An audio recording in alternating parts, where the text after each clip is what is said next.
Hi there, Sandra here from Create in Spain. I have a lovely little wiper card to show you today, and I think this is quite cute. Sleeping dog dreaming of his bone. Now there's a few different things that you really could do with knowing about wiper cards, so I'm going to go into hints and tips and so on, because they're not difficult to construct, but there's a knack, as is with a lot of things. Now this was my rough working model, as you can see. It's my swatch card. Now the front panel has two crease lines, 3 centimeters apart in this particular case, and the back panel has two crease lines 3 centimeters apart, but they're on opposite sides. So when the card is put together, you glue left side to left side. You leave these flaps free so that you can put the inside on.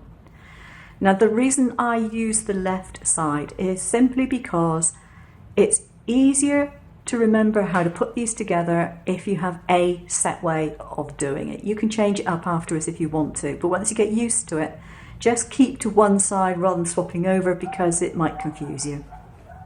So that's the way I decided to do it.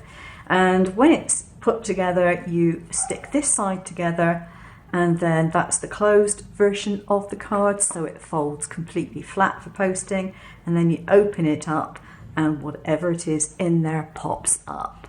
When it comes to the mechanisms, there are 6 in the file that I'm going to give you.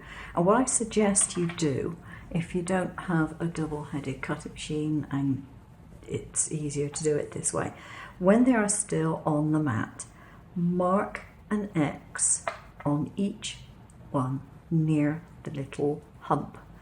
This little hump is a humpback bridge, and it stays on the ground. So what you want to do when you're putting your mechanism in is make sure this hump faces the bottom of the card, and then it goes in the spine, and it can be folded down and hold whatever it is that you're going to put on it. And depends how you want your item to flick up, what size it is, where you want it to flick up. That depends which mechanism that you actually use at the end of the day. So it's pretty easy to put together. Once you've got your mechanism in, you simply glue this last flap to the bottom of your front, and it will do what it's supposed to do.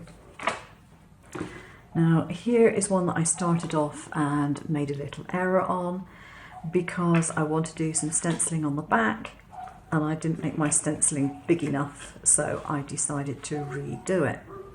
Now if you don't have a cutting machine, don't fear, because the SVG file can be printed out if need be.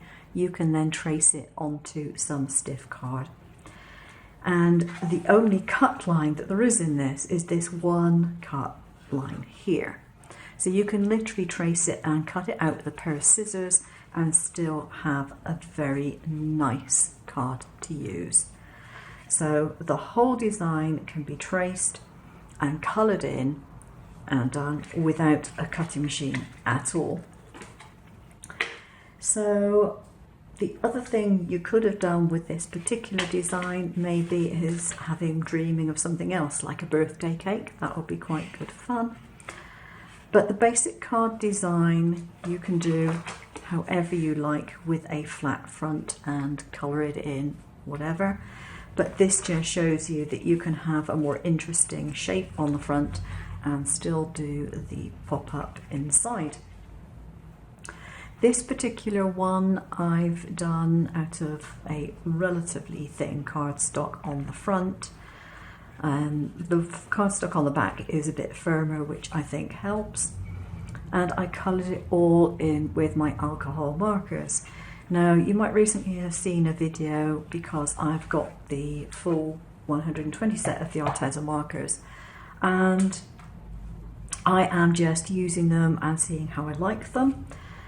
And it's very, very unusual for me to use a chisel tip on my markers, but it came in very handy for doing this, and indeed the floor. So that was pretty good. In general, I think the Arteza markers are really great. They're great at blending, good range of colours and things. But if you're going to go for these, be aware that this tip, this pointed tip, it's not a brush tip and it is a very fine one. Now this is great if you'd spend the majority of your time filling in colour on very small items like this, for example. This end obviously is not very good if you're going to be doing larger amounts. You can use the chisel tip.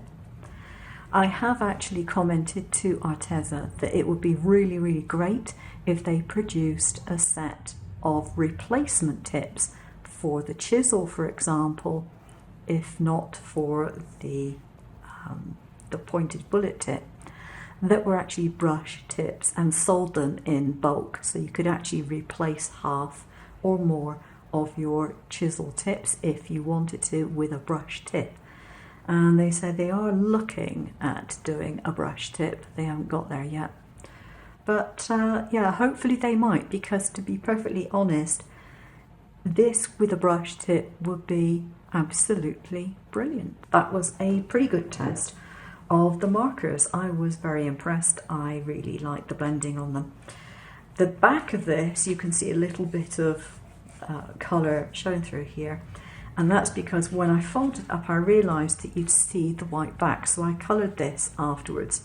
Now, if I'd have been really bothered, I'd have put a piece of paper over that, coloured the paper and then stuck it on, but I wasn't that bothered. It's a concept card. But in actual fact, it shows through slightly on this card, and I think actually it makes it look quite good. It's almost like it's aging the furniture, so I don't mind that at all. Another couple of quick tips for you. These angled versions can actually hold an extra strip to add something else if you want to. So you effectively get two with only one mechanism. And sometimes that would be quite nice to do on a design. Obviously they will flip up at the same time within the same sort of area, but you could at least have more than one item. My other tip is when it comes to cutting these out, cut out a whole page of them in white card and mark them up with the crosses. Don't bother folding them, just mark them up and keep them in a bag, because the actual part of the mechanism that you're going to be doing for the rest of the card is only a couple of folds. And if you've got these already cut, ready to go, you'll be making more wiper cards. And that can't be a bad thing, can it? Take care now. Bye-bye.